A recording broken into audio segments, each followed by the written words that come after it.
Hello everyone, this is Mohan Bhaiya. Welcome to our YouTube channel. Class 10th జియోగ్రఫీకి సంబంధించి chapter 3 water resources గురించి ఈ వీడియోలో ఈ చాప్టర్ గురించి చూద్దాం. సో మనకి చాప్టర్లోకి వెళ్తే ఇద్దరి మధ్య కన్వర్జేషన్ ఉంటుంది. Like, Pinky, did you see the awesome TV reports of floods in Assam. So అస్సాంలో ఫ్లడ్స్ వచ్చాయని డిస్కస్ చేస్తున్నారు. It has destroyed and swept away everything in its path. Yes, Shintu, it isn't strange that water can give life and take life as well. What would we do without drinking water? We need water to drink, cook our food, wash our clothes, wash ourselves as well. My father was telling me that in his factory they need a lot of water for a number of things. Did you know that they even need water for cooling the machines? In fact, factory runs on the power supplied by the Hydel power plant. Now I can understand why through the ages we humans have chosen to live near water courses along the rivers and the other water sources like springs, lakes, ponds and oases. So ఈ conversation మధ్య మనకి ఏం తెలుస్తుందంటే, ఇద్దరి మధ్య conversation ద్వారా water యొక్క importance అనేది తెలుస్తుంది అనమాట. వాటర్ అనేది లైఫ్ ఇస్తుంది, అలాగే లైఫ్ కూడా తీసుకుంటుంది. సో అలాగే మనకి డ్రింకింగ్కి, డైలీ పర్పస్కి వాటర్ అవసరం అవుతుంది. అలాగే ఫ్యాక్టరీస్కి కూడా అవసరం అవుతుంది వాటర్ని, అని ఎలక్ట్రిసిటీ జనరేషన్కి కూడా వాటర్ అవసరం ఉందని వాటర్ ఇంపార్టెన్స్ తెలియజేస్తుంది అనమాట. సో మనం చాప్టర్లోకి వెళ్తే మనకి ఆల్రెడీ తెలిసింది ఏంటంటే 3/4 ఆఫ్ ఎర్త్ సర్ఫేస్ అంతా కూడా వాటర్తో కవర్ అయి ఉంటుంది, మొత్తం ఓషన్స్.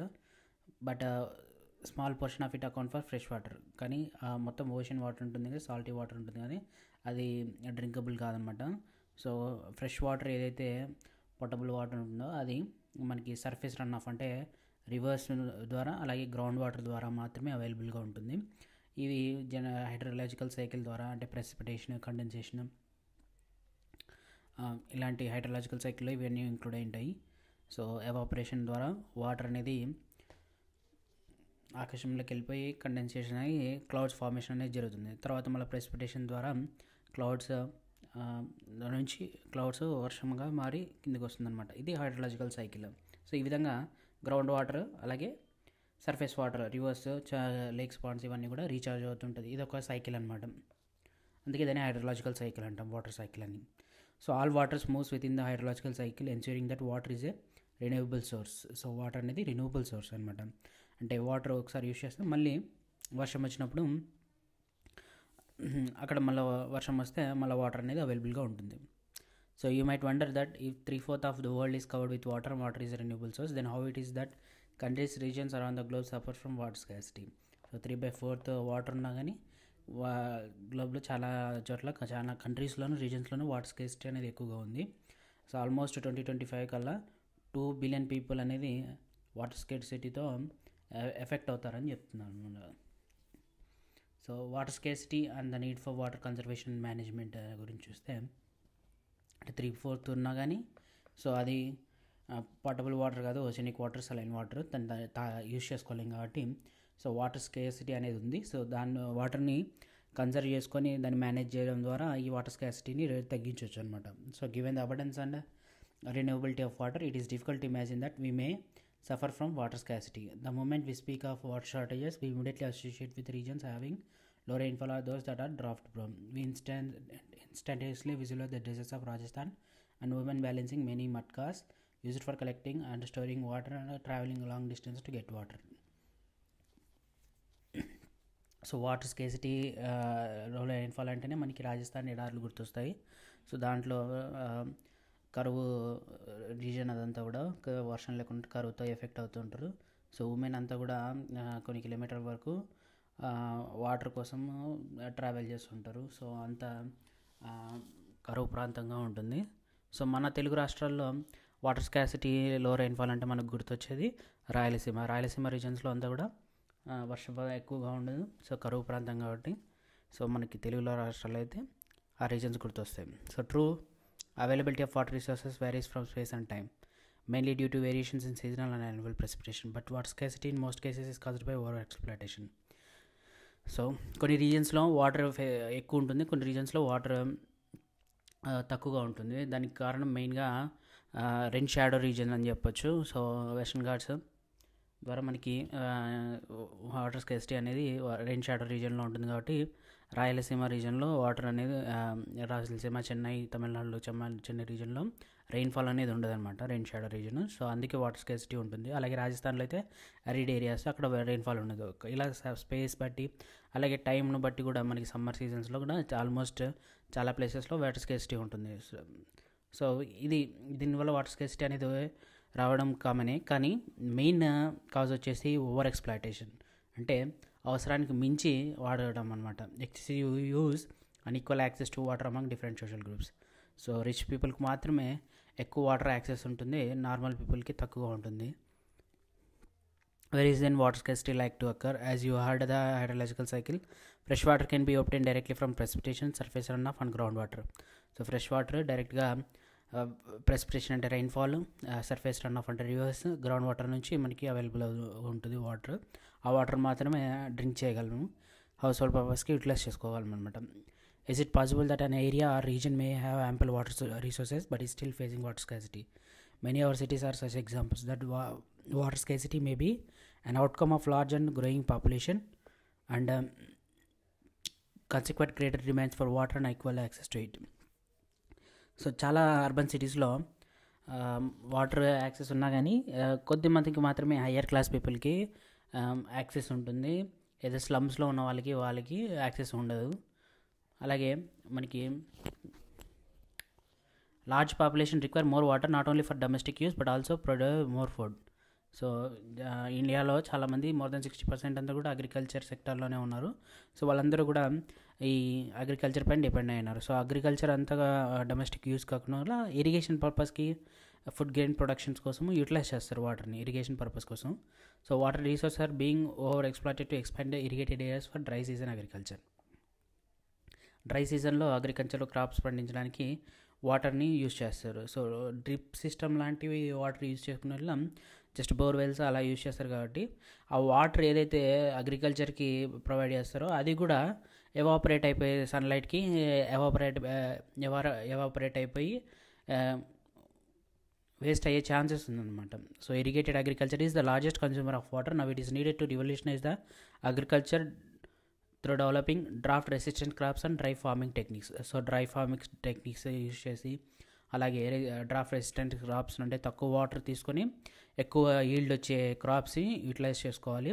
వాడడం ద్వారా వాటర్ యూసేజ్ అనేది తక్కువ అవుతుంది అనమాట.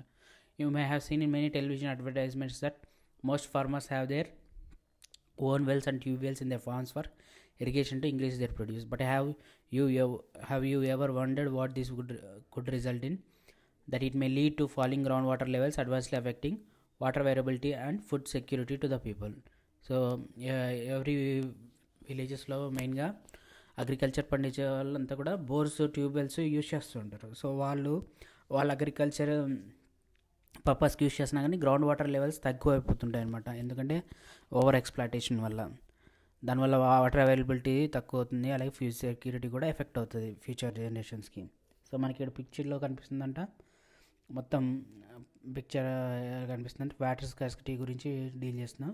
సో ఇక్కడ అర్బన్ ఫ్లడ్డింగ్ అని జరిగింది ఫస్ట్ పిక్చర్లో. అర్బన్ ఫ్లడ్డింగ్ అంటే కాంక్రీట్ జంగల్స్గా ఉన్నాయి, మొత్తం సిమెంట్ రోడ్స్, తార్ రోడ్స్ ఉంటుంది అర్బన్ ఏరియాస్లోను. సో డ్రైనేజ్ వాటర్ గ్రౌండ్ వాటర్లోకి పోవడానికి, గ్రౌండ్ వాటర్గా ఇంకిపోవడానికి ఛాన్సెస్ ఉన్నాయి, ఎందుకంటే మొత్తం రోడ్స్ సిమెంట్తో ఉంటుంది. అలాగే మెయిన్ లేక్స్ అవన్నీ కూడా కబ్జాకు గురై ఉంటాయి. సో దాని ద్వారా వాటర్ అనేది ఇలా ఫ్లడ్డింగ్ జరిగినప్పుడు డ్రింకింగ్ వాటర్ అవైలబుల్గా ఉండదు. So a boy collects drinking water in Kolkata after heavy downpour.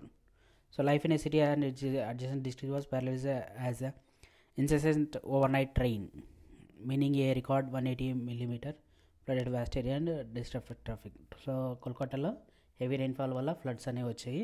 So ఇలా ఒక బాయ్ డ్రింకింగ్ వాటర్ని తీసుకున్నారు. ఈ ఫ్లడెడ్ వాటర్ వల్ల కూడా వాటర్ బార్న్ డిసీజెస్ వస్తాయి. అలాగే ఈ ఏదైతే ఫ్లడ్ వాటర్ ఇక్కడ ఫ్లడ్ అయిన వాటర్ యూటిలైజ్ చేసినా కానీ ఆ డిసీజెస్ ప్రబలే ఛాన్సెస్ ఉన్నాయి అన్నమాట. సో ఆ డ్రింకింగ్ వాటర్ అనేది చాలా ఇంపార్టెంట్ అవుతుంది. అలాగే కాశ్మీర్లో కూడా ఎక్కువ స్నోఫాల్ ఉన్న రీజియన్స్లో కూడా వాటర్ స్కాసిటీ ఉంటుంది. ఎందుకంటే ఐస్ ఇక్కడ స్నోఫాల్ జరిగినా కానీ స్నోఫాల్ని యూటిలైజ్ చేసుకోలేరు అనమాట వాటర్గా. సో సేఫ్ డ్రింకింగ్ వాటర్ అనేది అవ్వాలి. ఇక్కడ రాజస్థాన్ లాంటి డాట్ రీజన్స్లోన ఉమెన్ వెయిట్ చేస్తున్నారు అనమాట క్యూస్లోన వాటర్ కోసం. హ్యూజ్ క్యూస్ అనేవి ఉన్నాయన్నమాట వాటర్ ట్యాంక్ దగ్గర. This all shows the water scarcity అనేది ఎంత ఉంది, ఏ రేంజ్లో ఉందనేది మనకి చూపిస్తుంది అన్నమాట. Next, post independent India witnessed intense industrialisation and urbanisation. So ఇండియాకి ఇండిపెండెన్స్ వచ్చిన తర్వాత మెయిన్ ఫోకస్ అంతా కూడా ఇండస్ట్రియలైజేషన్, అర్బనైజేషన్ పైన ఉంది. దానివల్ల ఆపర్చునిటీస్ క్రియేట్ అవుతాయండి మనకు. So today large industrial houses are common place as the industrial units of many multinational companies. The ever increasing number of industries has made matters worse by exerting pressure on the existing fresh water resources. So industries బాగా develop అయినాయి. Multinational companies అన్నీ కూడా industrial units establish చేసాయి.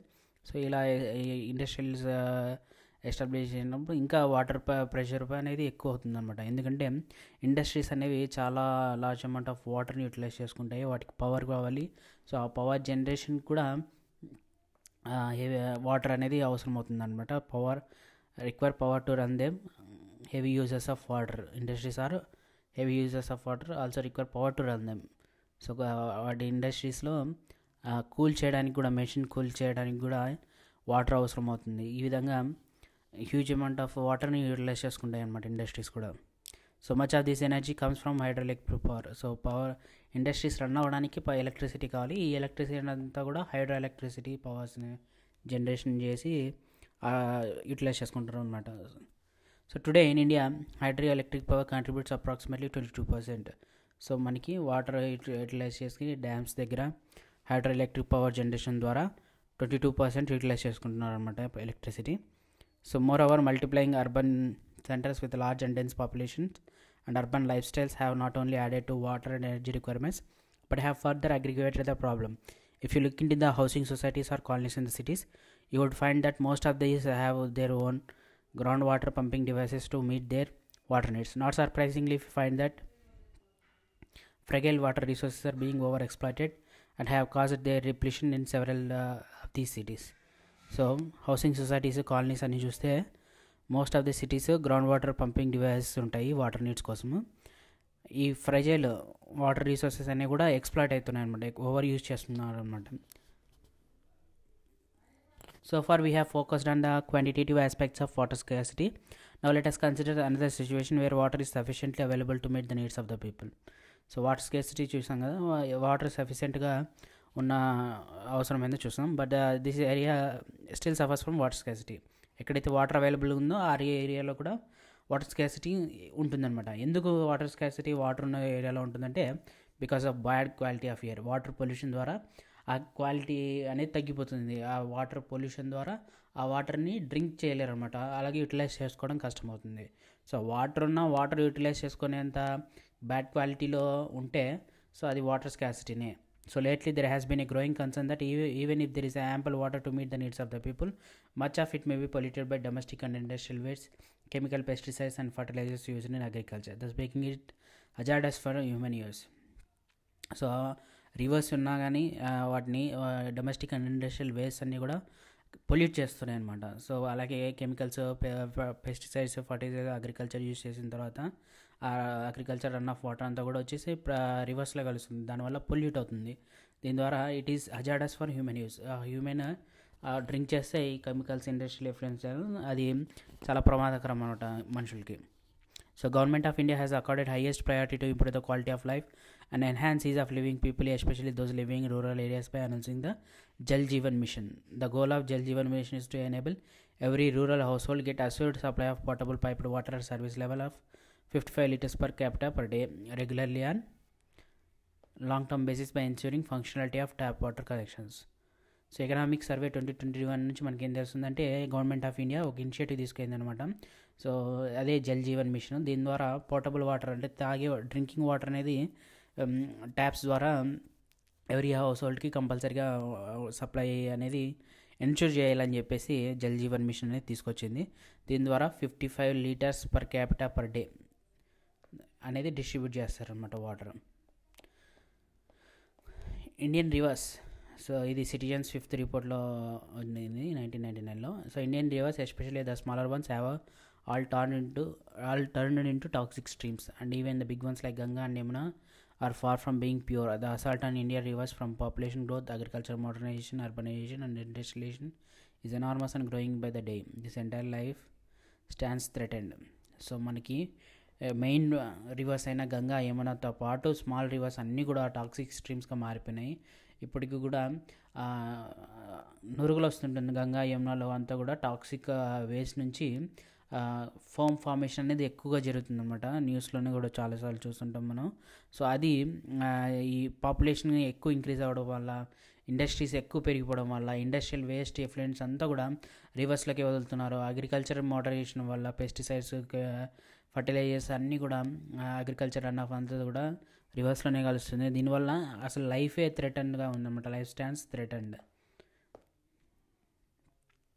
You may have already realized that the need of the hour is to conserve and manage our water sources to safeguard ourselves from health hazards and to ensure food security. So ఇప్పటివరకు discuss చేసుకున్న water scarcity నుంచి మనకు మీకు అర్థమై ఉంటుంది. So water conservation management చాలా important అని. So దీని ద్వారా హెల్త్ హజార్డ్స్ నుంచి, అలాగే ఫుడ్ సెక్యూరిటీని కూడా ఎన్ష్యూర్ చేసుకోవాలన్నమాట. ఫుడ్ సెక్యూరిటీ ఉంటే, హెల్త్ హజార్డ్స్ లేకుండా ఉంటే మనకి సస్టైనబుల్ లైవ్లీహుడ్ అనేది ఉంటుంది. Our livelihoods, productive activities are also to prevent degradation of our natural ecosystem. So మన లైవ్లీహుడ్ కంటిన్యూ చేయాలన్నా, ప్రొడక్టివ్ యాక్టివిటీస్ అలాగే న్యాచురల్ ఎకోసిస్టమ్ డిగ్రేడ్ కాకుండా ప్రివెంట్ చేయాలన్నా కూడా మనకి వాటర్ అనేది చాలా important. So over exploitation and mismanagement of water resources will impoverish these resources and cause ecological crisis that may have profound impact on our lives. So multipurpose river projects and integrated water resources management. So water management ఏ విధంగా చూద్దామని ఏ విధంగా చేయాలంటే, so మా river projects, integrated water resource management గురించి చూద్దాం. But how do we conserve and manage water? So archaeological and historical records show that from ancient times we have been constructing sophisticated hydraulic structures like dams built on stone rebuilt reservoirs or lakes or embankments and canals for irrigation. So మన archaeological department, historical records అన్నీ చూస్తే మనకి పూర్వకాలం నుంచి మనం dams అనేది రాజులు కూడా చాలా బాగుంది, రాజులు కన్స్ట్రక్ట్ చేశారు. అలాగే రివర్స్ ఫ్లో ఎక్కడైతే ఫ్లో అవుతుందో అక్కడ డ్యామ్స్ కన్స్ట్రక్ట్ చేశారు. తర్వాత లేక్స్, ఇరిగేషన్ ఫెసిలిటీస్కి కెనాల్స్ కూడా కన్స్ట్రక్ట్ చేశారు అనమాట. So not surprisingly we have continued this tradition in modern India. So అదే వారసత్వంగా మోడర్న్ ఇండియాలో మనం రివర్ బేసిన్స్ పైన బిల్డింగ్స్ కన్స్ట్రక్ట్ చేస్తున్నాం, canals, artificial lakes, reservoirs construct చేసుకుంటున్నాం. సో ఒకసారి యాన్షియంట్ ఇండియాలో hydraulic structures, water structures, dams ఏమైనా కన్స్ట్రక్ట్ చేస్తారో చూస్తే మనకి 1st century BCలో Sringaverapura near Allahabad had sophisticated water harvesting system channeling the flood water of river Ganga. So river Ganga పైన వాటర్ హార్వెస్టింగ్ ఛానల్ అనేది కన్స్ట్రక్ట్ చేశారనమాట అలహాబాద్ దగ్గర. Next Chandragupta Maurya dams, lakes, irrigation సిస్టమ్స్ని కన్స్ట్రక్ట్ చేశారు.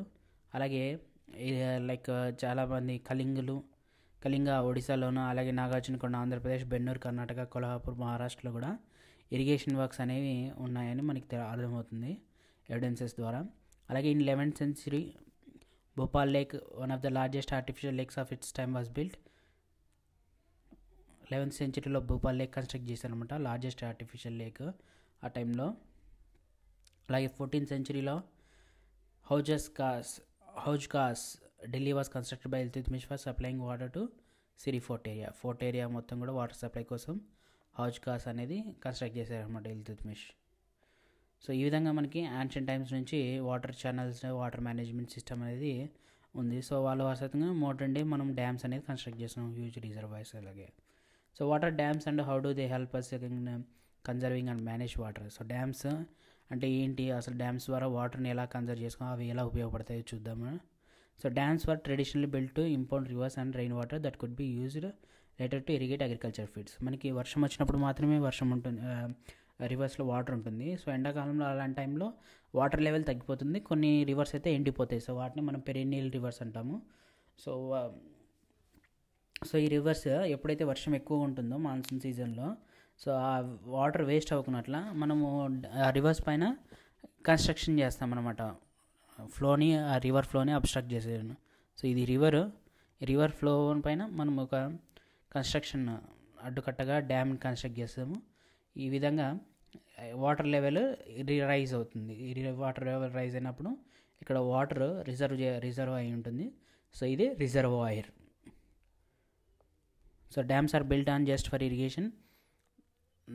డ్యామ్స్ అనేది ఇరిగేషన్ మాత్రమే కాకుండా ఎలక్ట్రిసిటీ జనరేషన్ కూడా చేయొచ్చు అనమాట. సో ఈ విధంగా వాటర్ రిలీజ్ చేసినప్పుడు ఇక్కడ వాటర్ ఫ్లో హ్యూజ్గా ఉంటుంది కాబట్టి సో కింద టర్బైన్స్ యూజ్ చేసి పవర్ జనరేషన్ కూడా చేస్తారన్నమాట. సో అదే hydro electric power. Water supply for domestic and industrial uses, flood control, recreation, inland navigation, fish breeding. Dams ద్వారా వాటర్ సప్లై డొమెస్టిక్ పర్పస్కి ఉపయోగించవచ్చు, ఇండస్ట్రియల్ యూజెస్కి ఉపయోగించవచ్చు, అలాగే ఫ్లడ్ని కూడా కంట్రోల్ చేయొచ్చు, అలాగే ఇరిగేషన్ ఫెసిలిటీస్ అగ్రికల్చర్ పర్పస్ కూడా ఉపయోగించవచ్చు. Hence dams are referred as the multipurpose projects where the many uses of the important water are integrated with one another. For example, Sutlej Beas river basin, the Pakranangal project water is being used for both hydroelectric power generation and irrigation. Similarly, Hirakan project in the Mahanadi basin integrates conservation of water with flood control. So dams ఒక purpose కాకుండా మల్టీపర్పస్కి, అంటే ఇరిగేషన్కి, industrial యూజ్కి, domestic పర్పస్కి, ఈ విధంగా మల్టీపర్పస్కి ఉపయోగపడుతున్నాయి కాబట్టి అవి multipurpose projects అని పిలుస్తున్నాం. So Sutlej Beas river basin పైన బక్రానంగల్ ప్రాజెక్ట్, అలాగే మహానది బేసిన్ పైన హిరాకున్ ప్రాజెక్ట్, ఇవన్నీ examples. So multipurpose projects launched after independence with integrated water resource management approach were thought of as a vehicle that would lead to the nation to the development and progress. So ఈ multipurpose projects అనేవి నదులపైన మనకి independence వచ్చిన తర్వాత development అనేది, అంటే mostly agriculture పైన dependent, agriculture develop చేసుకోవడానికి ఈ కన్స్ట్రక్షన్స్ అనేవి చేశారనమాట. దీనివల్ల మన నేషన్ డెవలప్ అవుతుంది, ఎకానమీ కూడా ఇంక్రీజ్ అవుతుంది అని చెప్పేసి. సో జవహర్లాల్ నెహ్రూ గారు proudly proclaimed the dams as the temples of modern India. So Jawaharlal Nehru చెప్పింది డ్యామ్స్ని మోడర్న్ టెంపుల్స్గా అభివర్ణించారనమాట. దీనికి రీజన్ ఏంటంటే ఇది integrate development of agriculture and village economy with rapid industrialisation and growth of urban economy. So అగ్రికల్చర్ని డెవలప్ చేస్తూ విలేజ్ ఎకానమీని ఇంక్రీజ్ చేస్తుంది. దీని ద్వారా ఇండస్ట్రియలైజేషన్ పెరుగుతుంది, అలాగే వాటర్ ఉపయోగించుకొని, అలాగే ఇండస్ట్రియలైజేషన్ ద్వారా అర్బన్ ఎకానమీ కూడా ఇంప్రూవ్ అవుతుంది అని చెప్పి, గ్రోత్ అవుతుంది అని చెప్పేసి చెప్పారు. కాబట్టి ఆయన డ్యామ్స్ అనేవి మోడర్న్ ఇండియన్ టెంపుల్స్ అవి అని చెప్పారు. So dam is a barrier across flowing water that obstructs, directs or retards the flow, often creating a reservoir, lake or impoundment. Dam refers to the reservoir rather than the structure. Most dams have a section called a spillway or where or which or through which it is intended that water will flow either intermittently or continuously. So damn అనేది ఒక river పైన అబ్స్ట్రక్షన్గా direct చేస్తూ water ఫ్లోని రిజర్వాయర్గా లేక create చేస్తుంది అనమాట. So దీని నుంచి spillway నుంచి వాటర్ ఫ్లో అనేది అవుతుంది, కంటిన్యూస్గా కానీ ఇంటర్మీడియట్గా కానీ స్పిల్వే ఆర్ వీర్ నుంచి వాటర్ ఫ్లో అవుతుంది. డ్యామ్స్ ఆర్ క్లాసిఫైడ్ చేశారనమాట దాని స్ట్రక్చర్ పైన, పర్పస్ ఆఫ్ హైట్ పైన కూడా.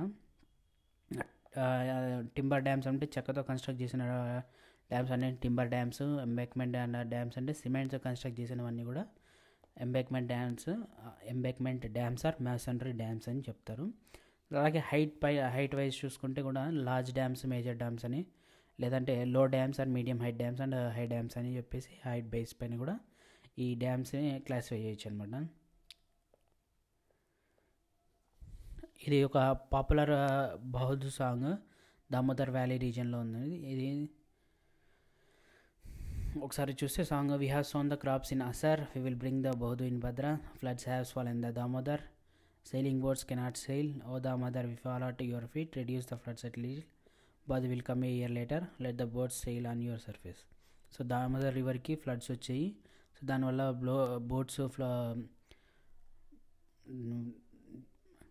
బోట్స్ సేల్ అవ్వట్లేదు, అలాగే క్రాప్స్ కూడా ఎఫెక్ట్ అవుతాయి అని చెప్పేసి ఈ విధంగా సాంగ్ అనేది పాడారనమాట. ఇది flooding of Damodar river known as river of sorrow. So బెంగాల్కి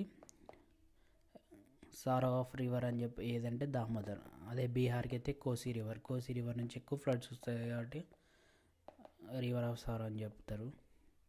so Damodar రివర్ని river of sorrow for Bengal. So in recent years, the multipurpose projects and large dams have come under great scrutiny and opposition for a variety of reasons. Regulating and damming of rivers affect their natural flow and causing poor sediment and flow, excessive sedimentation at the bottom of the reservoir, resulting in rockier stream beds and poorer habitats for their rivers aquatic life. So dams constructions వల్ల కూడా ఈ డ్యామ్స్ని regulate చేస్తారు. అలాగే natural flow అనేది effect అవుతుంది అన్నమాట. అంటే river flow అనేది అబ్స్ట్రక్ట్ చేస్తారు కాబట్టి ఇక్కడ వచ్చిన సెడిమెంట్స్ అన్నీ కూడా ఇక్కడ అక్యుములేట్ అయ్యే ఛాన్సెస్ ఉందన్నమాట. సో ఎక్సెసివ్ సెడిమెంట్స్ అంతా కూడా బాటమ్ ఆఫ్ ద రిజర్వాయర్ దగ్గర అక్యుములేట్ అయిపోతాయి. దీనివల్ల స్ట్రీమ్ రివర్ స్ట్రీమ్ కూడా ఎఫెక్ట్ అవుతుంది.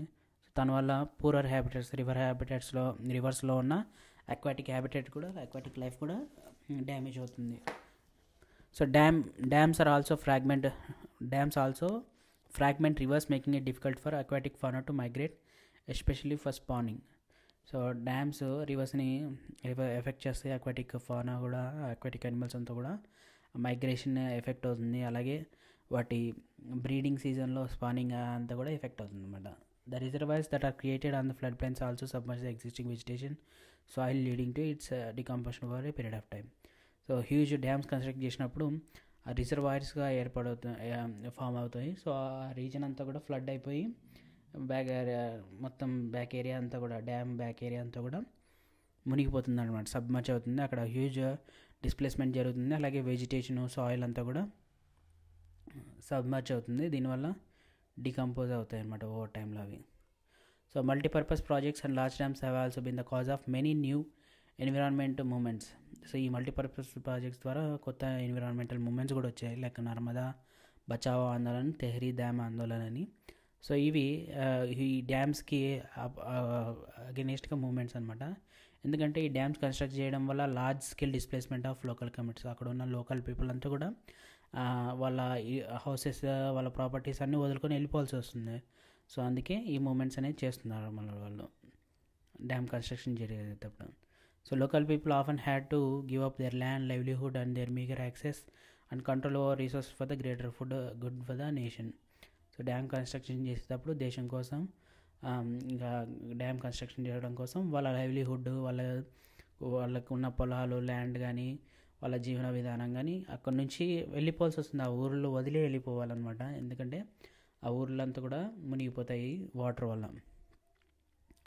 సో కొంతమంది క్వశ్చన్ రైజ్ చేస్తున్నారంటే దేశం కోసం కొంతమంది మాత్రమే ఎందుకు సాక్రిఫైస్ చేయాలి? ఒకవేళ సాక్రిఫైస్ చేసినా ఆ బెనిఫిట్స్ వాళ్ళు పొందరు. సో డ్యామ్ కన్స్ట్రక్షన్ వల్ల వేరే వాళ్ళు పొందుతారు. మెయిన్గా land owners, large farmers, industrialist, కొన్ని అర్బన్ సెంటర్ మాత్రమే బెనిఫిట్ పొందుతాయి. ఎవరైతే డిస్లొకేట్ అయ్యారో ఆ ప్లేస్ నుంచి డిస్ప్లేస్మెంట్ అయ్యారో ఆ పీపుల్కి ఎఫెక్ట్ అవుతారు అని చెప్పేసి ఈ నర్మదా ఆందోళన్ మూమెంట్ ఇవన్నీ జరిగాయన్నమాట. So Narmada Bachao Andolan or save Narmada movement అనేది నాన్ గవర్నమెంటల్ ఆర్గనైజేషన్ ద్వారా చేసే మూమెంట్. ఇది ఒక tribal people, farmers, environmentalist, human right activist అందరూ కూడా ఇంక్లూడ్ అయి ఉంటారు. సో వీళ్ళంతా గ్రూప్గా ఫామ్ అయ్యి సర్దార్ సరోవర్ డ్యామ్ అగెనిస్ట్గా ఏదైతే నర్మదా రివర్ పైన కన్స్ట్రక్ట్ చేస్తున్నారో ఆ రివర్ పైన వీళ్ళు దానికి అగెనిస్ట్గా ప్రొటెస్ట్ చేస్తున్నారనమాట గుజరాత్లో. సో అదే ఆ మూమెంట్ పేరే Narmada Bachao Andolan. It originally focused on the environmental issues related to trees that would be submerged under the dam. Recently, it has refocused the aim to enable poor citizens, especially the displaced people, to get full rehabilitation facilities from the government.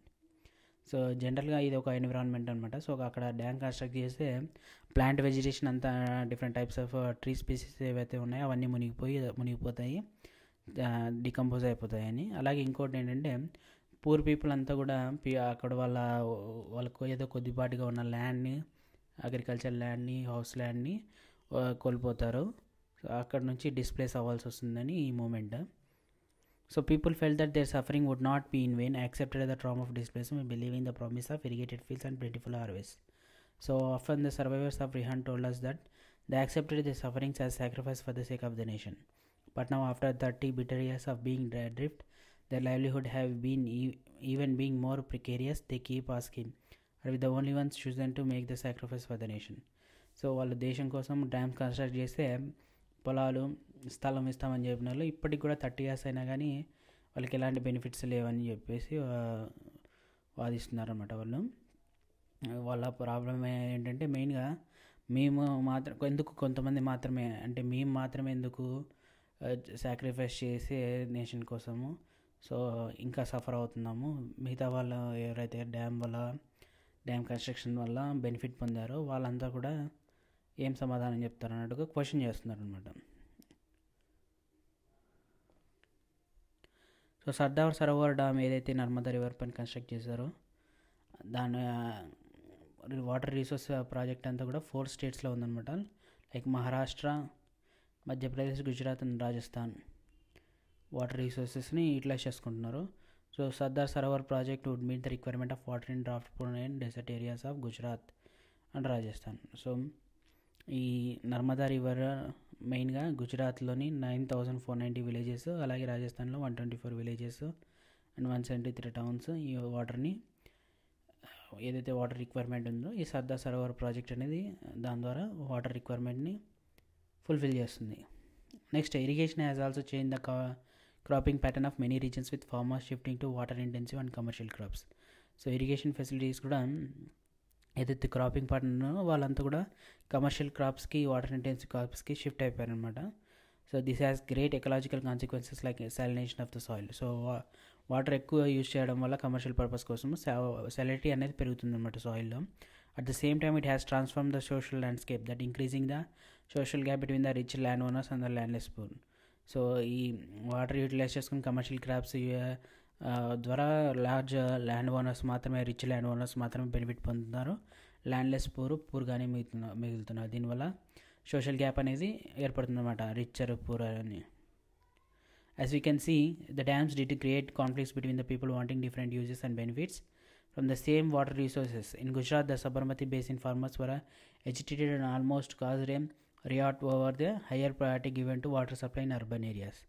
So గుజరాత్లో Sabarmati basin వాటర్ని ఎక్కువగా urban సప్లైకి, urban యూసేజెస్కి మాత్రమే ఎక్కువ urban water supply ఎక్కువ జరుగుతుంది అని చెప్పేసి farmers protest చేశారనమాట. సో దీనివల్ల గొడవలు కూడా అయ్యాయి.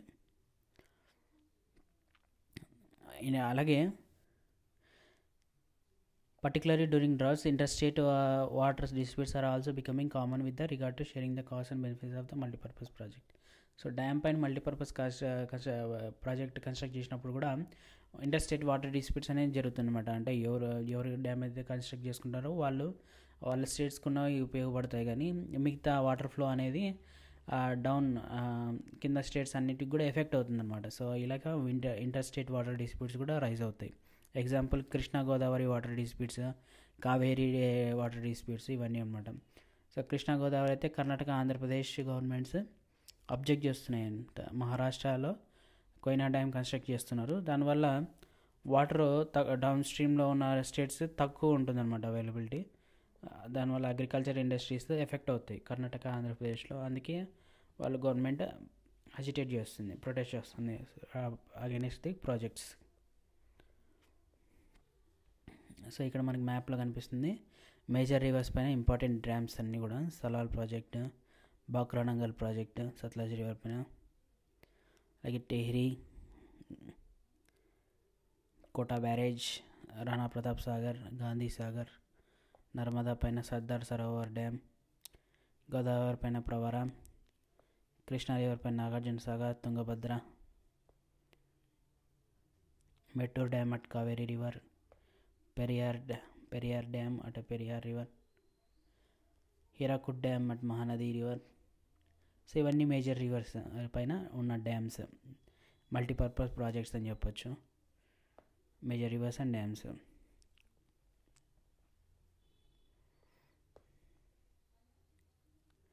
Most of the objections to the projects arose due to their failure to achieve the purpose for which they were built. Ironically, the dams that we constructed to control floods have triggered floods due to sedimentation in the reservoir.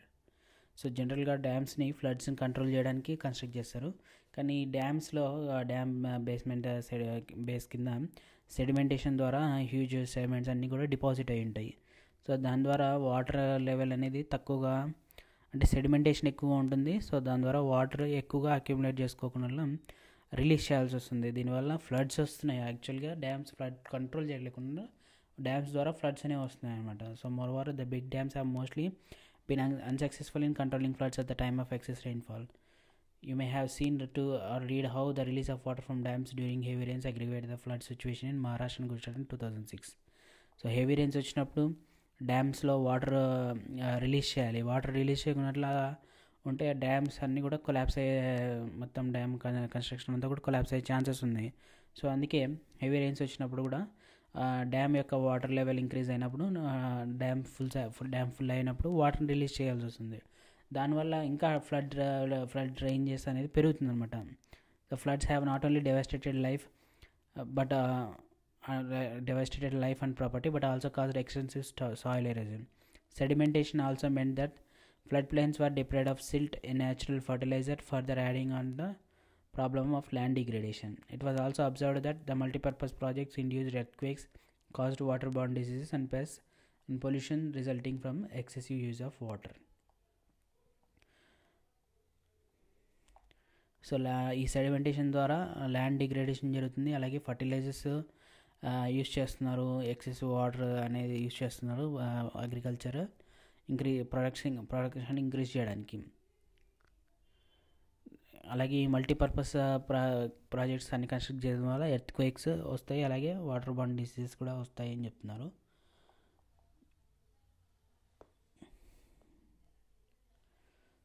So rain water harvesting. So floods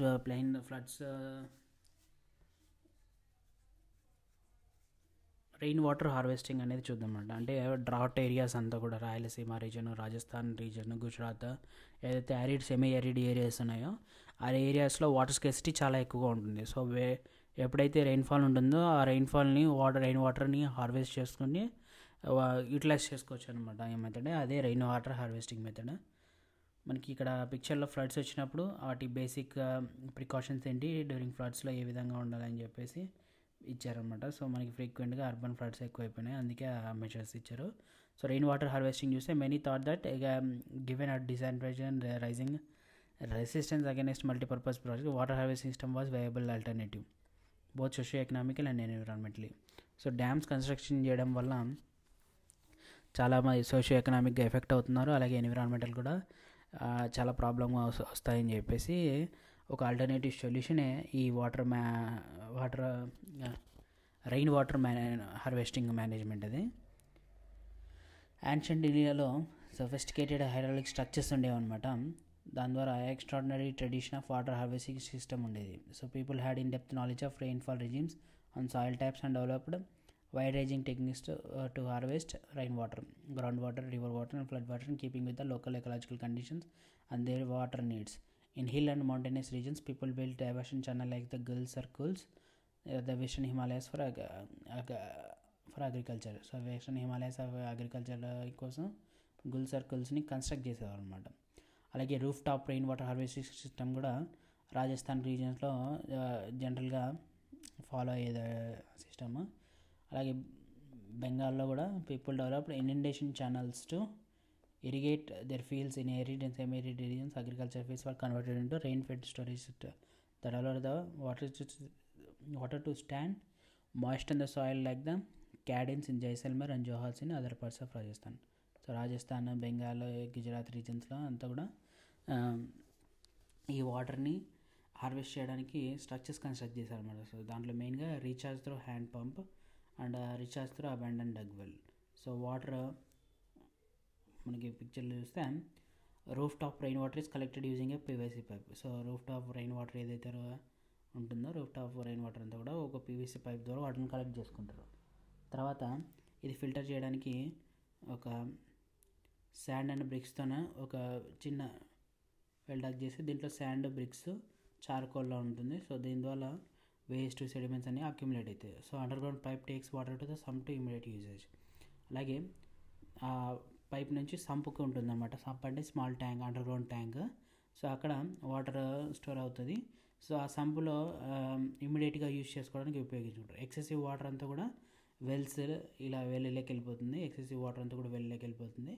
so దీని ద్వారా well recharge అవుతుంది, ground water recharge అవుతుంది. అదే ఇక్కడ hand pump అంటే ఈ excessive water hand పంప్కి వెళ్తుంది. ఇక్కడ ఓన్లీ డిఫరెన్స్ ఏంటంటే ఇది వెల్, ఇది హ్యాండ్ పంప్, అంతే అనమాట. సో ఈ మొత్తం ప్రాసెస్ ఇక్కడ వరకు సేమ్గానే ఉంటుంది. సో ఎక్సెసివ్ వాటర్ అంతా కూడా గ్రౌండ్ వాటర్ లెవెల్ని రీఛార్జ్ చేస్తాయి అన్నమాట. So in the semi-arid and arid regions of Rajasthan, particularly in Bikaner, Paholdi and Barmar, almost all houses traditionally had underground tanks or tankas for storing drinking water. So Rajasthan, Gujarat రీజియన్స్లో, మెయిన్గా రాజస్థాన్ రీజియన్లో Bikaner, Phalodi and Barmer ఏరియాస్లో ట్రెడిషనల్గా పాతకాలం నుంచినే underground tanks, tankas construct చేసి ఉంటారు అనమాట ఈ డ్రింకింగ్ వాటర్ కోసము స్టోర్ చేసుకోవడానికి. So the tanks would be as large as big room. Underground tanks అన్నీ కూడా చాలా పెద్దగా ఉంటాయి. Almost 6.1 meters deep, 4.27 meters long, 2.44 meters wide ఉంటాయి. So the tankas were part of the well developed roof top rain water harvesting system. So ఈ tanks అన్నీ కూడా టంకాస్ అని ఈ roof top rain water harvesting సిస్టంలో పార్ట్ అనమాట. So they were connected to the sloping roofs of the houses through a pipe. Rain falling on the roof tops would travel down the pipe and was stored in these underground tankas. The first spell of rain was usually not collected as this would clean the roof and pipes. The rainwater from the consequent showers was then collected. So monsoon rainfall start అయినప్పుడు beginning వర్షం వచ్చినప్పుడు water collect చేసుకోరు అనమాట. ఎందుకంటే అక్కడ roof top అంతా clean అయిపోతుంది అనమాట. సో దానివల్ల రూఫ్ టాప్ క్లీన్ చేసుకొని ఎప్పుడైతే హెవీ రైన్స్ అప్పుడు వస్తాయో సో అప్పుడు వాటర్ కలెక్ట్ చేసుకుంటారు అనమాట. దాని ద్వారా వాటర్ క్లీన్గా ఉంటాయి.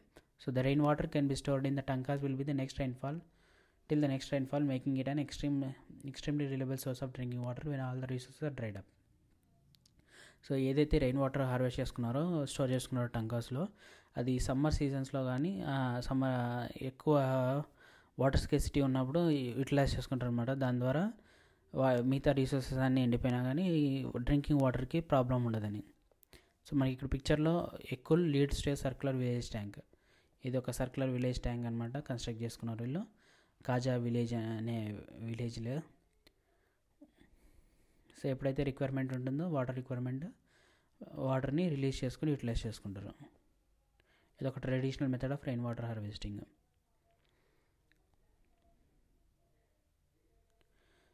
సో ఇది రాజస్థాన్ రీజన్లో రెయిన్ వాటర్ పలార్ పానీ అని పిలుస్తారు. దాని reference palar pani is considered as the purest form of natural water. Many houses constructed underground rooms adjoining the tanka to beat the summer heat as it would keep the room cool. So tankas దగ్గరనే అంటే main tanks దగ్గరనే rooms construct చేస్తారు. ఎందుకంటే water store చేసుకొని ఉంటారు కదా ఆ టంకాలో. So అలాగే రూమ్ కూడా కూల్గా ఉంటుందని. So roof top rain water harvesting is the most common practice in Shillong, Meghalaya. So మేఘాలయలో చెరపుంజి, మాన్స్వరం ఇలాంటి రీజన్స్ ఉన్నా కానీ వాటర్ రెయిన్ షార్టేజ్ అనేది ఉంటుందన్నమాట. ఎందుకంటే స్టేట్ క్యాపిటల్ అయిన షిల్లాంగ్లో షార్టేజ్ ఉంటుంది వాటర్. ఎందుకంటే nearly every household in the city has the roof top rain water harvesting structure. Nearly 15 to 25% of the total water requirement of the household comes from the roof top water harvesting. So Meghalaya capital షిల్లాంగ్లో ప్రతి ఇంటికి కూడా rain water harvesting structures ఉంటాయి. దీని ద్వారా 15 to 25% water house ఉపయోగించిన water ఈ rain water ద్వారానే యూటిలైజ్ చేసుకుంటారు. Today in Western Rajasthan, sadly, the practice of rooftop rainwater harvesting is on the decline as plenty of water is available due to the perennial Indira Gandhi Canal. Rajasthan రీజియన్లో ఈ rain water harvesting సిస్టమ్ని తక్కువ మంది utilise చేస్తున్నారు. ఎందుకంటే Indira Gandhi canal అనేది construct చేశారనమాట. దీనివల్ల చాలా హౌసెస్ అన్నీ కూడా ఈ టంకాస్ని మెయింటైన్ చేయట్లేదు. కొన్ని హౌసెస్ మాత్రమే స్టిల్ టంకాస్ని మెయింటైన్ చేస్తున్నాయి అన్నమాట. ఎందుకంటే వాళ్ళు ఆ ట్యాప్ వాటర్కి టేస్ట్కి నచ్చట్లేదు. అంటే ట్యాప్ వాటర్ ఏదైతే మున్సిపల్ వాటర్ ప్రొవైడ్ చేస్తారో అది టేస్ట్ నచ్చట్లేదు అని చెప్పేసి ఎవరైతే టేస్ట్ నచ్చట్లేదో వాళ్ళు మాత్రమే టంకాస్ రెయిన్ వాటర్ హార్వెస్ట్ చేసుకొని టంకాస్లో స్టోర్ చేసుకుంటున్నారు.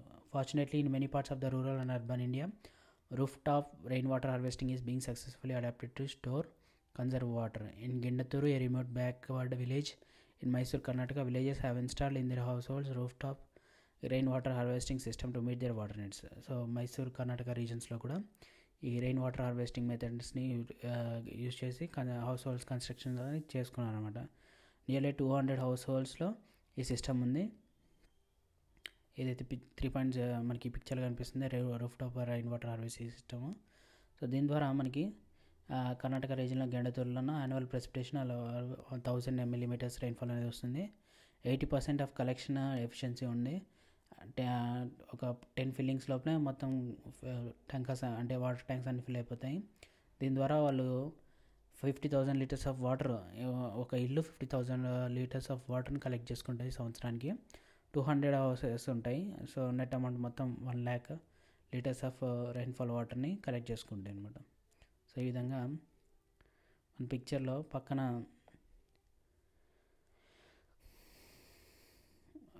రూఫ్ టాప్ పైన పడ్డ వాటర్ అంతా కూడా ఇక్కడ పైప్స్ ద్వారా కలెక్ట్ చేసుకుంటాం అనమాట. టంకాస్లోకి వాటర్ ట్యాంక్స్లోకి ఫిల్ చేస్తున్నట్టు ఈ పిక్చర్లో కనిపిస్తుంది. అలాగే Tamil Nadu first state in India which has made roof top rain water harvesting structure compulsory. So Tamil Nadu మాత్రమే first state roof topping compulsory చేసింది. అలా చేయకపోతే లీగల్గా వాళ్ళని పనిష్ చేస్తారనమాట, roof top rain water harvesting system లేకపోతే. Next bamboo drip irrigation system. So north east రీజన్స్లో మెయిన్గా మేఘాలయ అలాంటి రీజన్స్లో వాటర్ స్కేసిటీ ఉంటుంది, ఎందుకంటే వ్యాలీస్ హిల్లీ మౌంటైన్స్ ఉంటాయి కదా. సో 200-year-old సిస్టమ్ ఉందన్నమాట. దాన్ని tapping stream and spring water by using bamboo pipes is prevalent. About 18 to 20 liters of water enters the bamboo pipe system, get transported over hundreds of meters and finally reduces to 20 to 80 drops per minute at the site of the plant. సో ప్లాంట్స్కి water provide చేయడానికి ఈ విధంగా system bamboo drip irrigation system utilise చేస్తారు. సో బ్యాంబోలో మొత్తం 18 to 20 litres వాటర్ని ట్రావెల్ అవుతుంది, కానీ వాటర్ ప్రతి ప్లాంట్ దగ్గర almost 20 to 80 drops per minute అనేది పడతాయి అనమాట. దీనివల్ల డ్రిప్ టు డ్రిప్ ఒక డ్రాప్ ఆఫ్ వాటర్ పడితే వల్ల వాటర్ సప్లై అనేది కంటిన్యూస్గా ఉంటుంది ప్లాంట్స్కి. దానివల్ల ప్రొడక్టివిటీ, అగ్రికల్చర్ ప్రొడక్టివిటీ, ఈ ఫారెస్ట్ ప్రొడక్టివిటీ పెరుగుతుందన్నమాట. సో మనకి పిక్చర్లో కనిపిస్తుంది అంతా కూడా. Bamboo pipes are use to divert perennial springs on the hill tops to lower reaches by gravity. So hill టాప్స్లో ఉన్న వాటర్ని గ్రావిటీ ద్వారా లోయర్ రీజన్స్కి తీసుకొస్తున్నారు అనమాట. పిక్చర్ 2లో channel sections made of bamboo divert the water to plant site where it distributed into branches again made and laid out with different forms of bamboo pipes. The flow water into pipes is controlled by manipulating pipe positions. So bamboos నుంచి ఈ విధంగా మొత్తం bamboo branches ద్వారా construct చేసిన bamboo pipes నుంచి water flow అనేది జరుగుతుంది. If the pipes pass erode they are taken high above the land. So ఈ బ్యాంబూ డ్రిప్ ఇరిగేషన్ సిస్టంలో రోడ్డు అడ్డంగా వస్తే ఈ విధంగా రోడ్డుకి హైగా కన్స్ట్రక్ట్ చేశారనమాట. ల్యాండ్ పైన అంటే రోడ్డు బ్లాక్ అవ్వకున్నట్లు ఆ సిస్టమ్ని బ్యాంబో డ్రిప్ సిస్టమ్ని పైన కన్స్ట్రక్ట్ చేశారు. పిక్చర్ 5లో కనిపిస్తున్నట్టు మనకి 6లో కనిపిస్తున్నట్టు reduced channel sections and diversion units are used at the last stage of water application. So ఎక్కడైతే ప్లాంట్ ఉంటుందో లార్జ్ ప్లాంట్స్ అక్కడికి తీసుకెళ్ళడానికి డైవర్షన్ ఛానల్స్ అన్ని ఉపయోగించి సో ఈ వాటర్ని ఆ రూట్స్కి ప్లాంట్ రూట్స్ దగ్గర పడేటట్టుగా drip by drip, drop by drop bamboo drip irrigation system అనేది యూటిలైజ్ చేస్తున్నారు మేఘాలయలో. ఈ విధంగా వాటర్ రిసోర్సెస్ అనేది మేనేజ్మెంట్ అనేది జరుగుతుంది. సో నెక్స్ట్ చాప్టర్తో మళ్ళీ కలుద్దాం. Thanks for watching. To subscribe to my channel.